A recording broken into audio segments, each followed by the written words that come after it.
तो फिर पूछ रहे हैं कि भाई कारण क्या है इसका, भारत में इतनी साक्षरता और हमारे यहाँ कुछ भी नहीं। तो वो कह रहा है टीवी मैकॉले के इस समय भारत में 7,32,000 रेवेन्यू विलेजेस हैं, राजस्व वाले गांव। तो नॉन रेवेन्यू वाले, उसने कहा वो मुझे नहीं मालूम।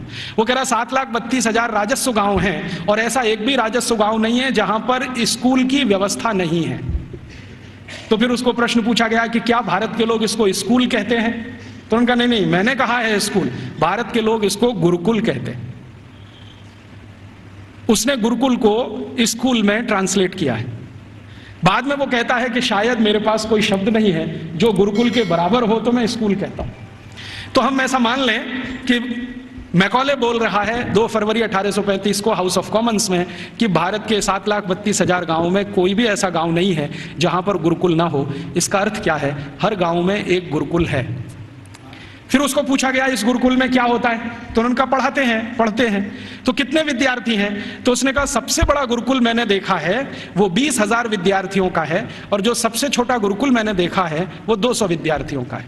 माने जो गुरुकुलों के बड़े होने का अंदाजा हम लगाना चाहें तो 200 विद्यार्थियों से लेकर 20,000 विद्यार्थियों तक के गुरुकुल इस देश में चलते हैं 1835 के आसपास। फिर वो पूछ रहे हैं कि ये जो 20,000 विद्यार्थियों का गुरुकुल है इसकी व्यवस्था कैसे होती है? ये तो बहुत बड़े विद्यार्थियों का समूह है, कैसे पढ़ाते हैं, व्यवस्था कैसे होता है? तो वो कहता है कि भारत के इन सभी गुरुकुलों में मॉनिटोरियल एजुकेशन होती है। मॉनिटोरियल एजुकेशन का मतलब हम सब समझते हैं कि आचार्य ने किसी विद्यार्थी वर्ग को तैयार किया, मान लीजिए उसमें 50 विद्यार्थी। अब वो 50 विद्यार्थी अपने से नीचे वालों को पढ़ाएंगे और वो 50 विद्यार्थियों ने जिनको पढ़ाया वो उनसे अपने नीचे वालों को पढ़ाएंगे। तो वो कहते हैं कि एक आचार्य अगर है और उसके साथ 50-60 विद्यार्थियों का समूह है जिनको वो नियमित रूप से पढ़ाते हैं तो वो 20,000 विद्यार्थियों का गुरुकुल आराम से संभालते हैं। और उसने परिभाषा दिया है कि जो आचार्य 20,000 विद्यार्थियों के गुरुकुल को संभालते हैं उनको भारत में कुलपति कहा जाता है।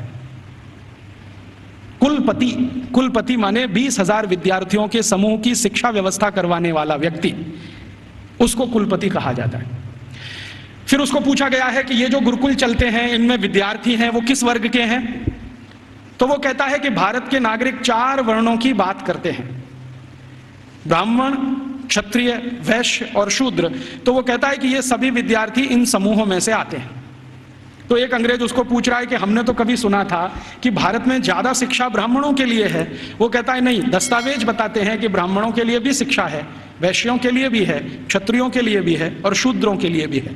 तो फिर उसको पूछ रहे हैं कि क्या तुम परसेंटेज में ये बता सकते हो कि ब्राह्मण कितने हैं, वैश्य कितने हैं, क्षत्रिय कितने हैं, शूद्र कितने हैं? तो वो कहता है कि दक्षिण भारत के जितने गुरुकुल हैं उनमें शूद्रों की संख्या सबसे ज्यादा है और पश्चिम भारत के जितने गुरुकुल हैं उनमें वैश्यों और ब्राह्मणों की संख्या लगभग बराबर है और उत्तर भारत के जितने गुरुकुल हैं उनमें सबसे ज्यादा संख्या क्षत्रियों की है और बाकी जो 3 हैं ब्राह्मण, वैश्य और शूद्र ये लगभग बराबर हैं और मध्य भारत में लगभग सब बराबर है।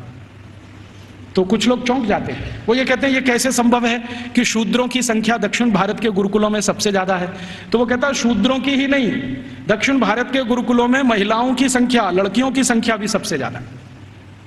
तो वो एक उत्तर दे रहा है प्रश्न का जिसमें वो बोल रहा है कि दक्षिण भारत के गुरुकुलों में लगभग 58% लड़कियां हैं और 42% लड़के हैं। तो फिर उसको पूछा गया ये कैसे संभव हो रहा है भारत में?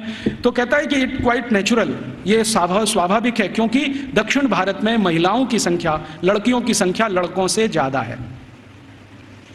और वो कह रहा है वैसे तो भारत में सभी जगह लड़कियों की संख्या लड़कों से ज्यादा है। और आप जानते हैं कि 1881 में अंग्रेजों ने जब पहला सेंसस कराया, पहला जनसंख्या सर्वेक्षण कराया, तो उसमें भी रेशियो यही निकलता है, महिलाएं लगभग 53% हैं और 47% पुरुष हैं।